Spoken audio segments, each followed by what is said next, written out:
The rise of a new AI superpower. ChatGPT and Google Bard are two of the most powerful AI chatbots on the market. They are both capable of generating realistic and engaging conversations, and they can be used to create a variety of creative content. It is still too early to say which chatbot will become the dominant force in the market.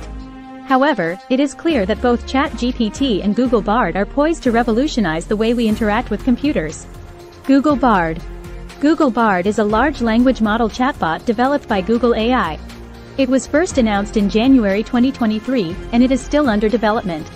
However, Google Bard has already learned to perform many kinds of tasks, including answering questions in an informative way, even if they are open-ended, challenging, or strange.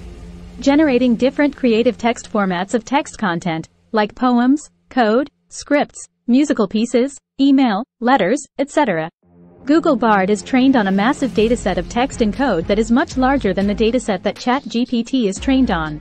This dataset includes text from books, articles, websites, code from GitHub repositories, and even the entire internet. Google Bard uses this dataset to learn how to generate text that is similar to human written text, and to understand the context of conversations.